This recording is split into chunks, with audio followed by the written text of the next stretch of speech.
alarm clock pierced through the darkness at 4:30 a.m.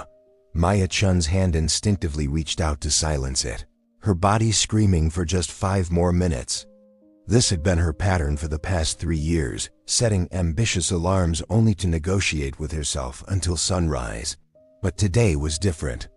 Today marked exactly 1,095 days since she'd promised herself she would change. Maya sat up, her heart heavy with the weight of accumulated failures. She was 32 years old, working a job she barely tolerated, living in a cramped apartment, and carrying dreams that seemed to grow more distant with each passing day. She wanted to be a writer, to create stories that moved people, but her manuscript had remained untouched for months, buried under excuses and distractions. The mind is like a wild horse, her grandmother used to say. Without discipline, it will take you everywhere except where you need to go. That morning, Maya made a decision that would alter the trajectory of her life. She wouldn't try to change everything at once. She had failed that way too many times. Instead, she would start with one simple act, disciplining her mind for just 1 hour each day. She called it her hour of power. The first morning was brutal. As she sat at her desk with her laptop open, her mind rebelled like a caged animal. Within minutes, she found herself thinking about breakfast, checking her phone, remembering an email she needed to send. Her fingers hovered over the keyboard, but the words wouldn't come. 15 minutes felt like an eternity. "This is exactly why I need this," Maya whispered to herself. She gently pulled her attention back, again and again, like training a puppy to stay. By day 7, she had managed to write for 30 consecutive minutes. Small progress, but progress nonetheless. Her mind still wandered, but now she noticed it faster and could redirect her focus with less effort. By day 30, something remarkable happened. The resistance began to soften. Her mind, once chaotic and ungovernable, started to respond to her commands. She discovered that discipline wasn't about being harsh or rigid. It was about patient, persistent guidance. Like water shaping stone, consistency was her greatest tool. Maya expanded her practice beyond writing. She noticed how her undisciplined mind had been sabotaging her in countless ways. Impulsive eating when stressed, endless social media scrolling before bed, catastrophic thinking about the future, and ruminating over past mistakes. She began treating her mind like a garden that needed tending. When negative thoughts sprouted, she didn't try to violently uproot them. That only made them stronger.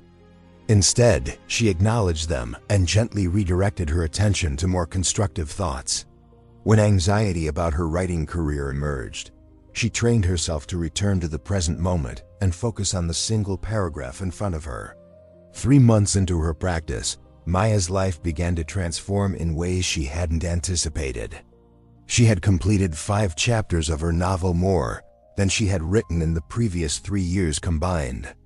But more importantly, she felt different, calmer, more present, less at the mercy of every random thought and impulse. Her colleague James noticed the change. "You seem different lately," he said during their lunch break. "More focused or something," Maya smiled. "I'm learning to discipline my mind. It's harder than disciplining my body, but the rewards are incredible." "What do you mean?" James asked, genuinely curious. "Most people think discipline is about forcing yourself to do things you don't want to do," Maya explained.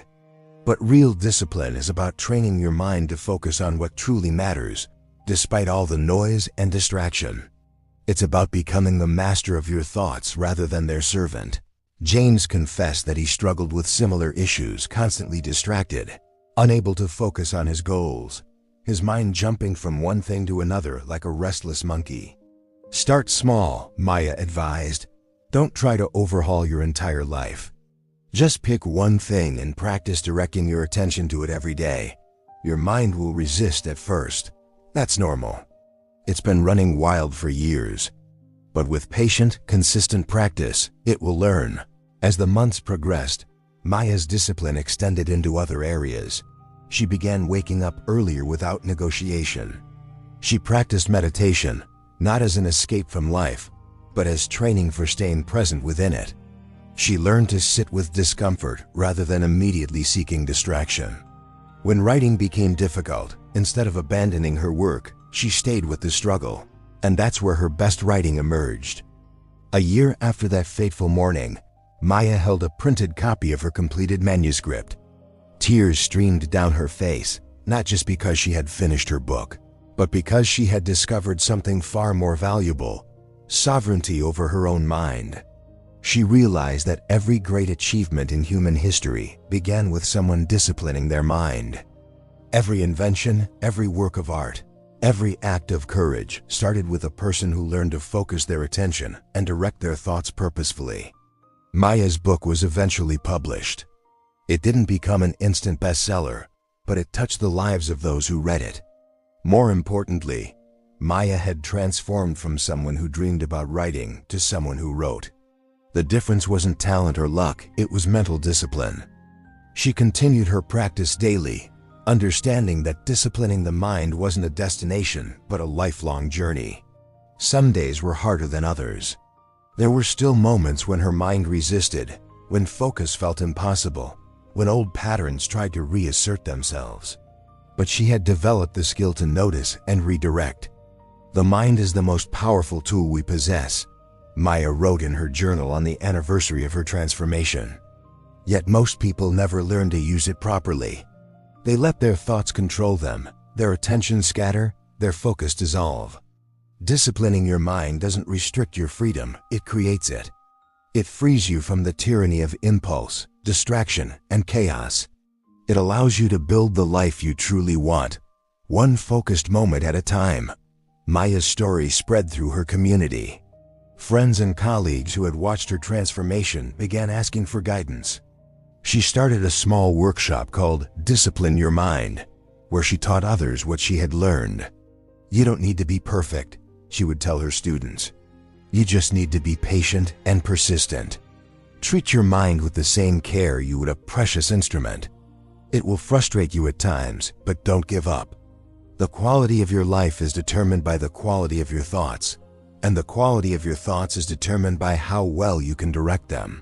Today, 5 years after that transformative morning, Maya lives a life that once seemed impossible. She's a published author working on her 3rd book, teaching others about mental discipline, and experiencing a sense of peace and purpose she never thought possible. But she never forgets that it all started with one simple decision: to stop letting her mind run wild and to start, gently and persistently, disciplining it. The wild horse had finally found its rider.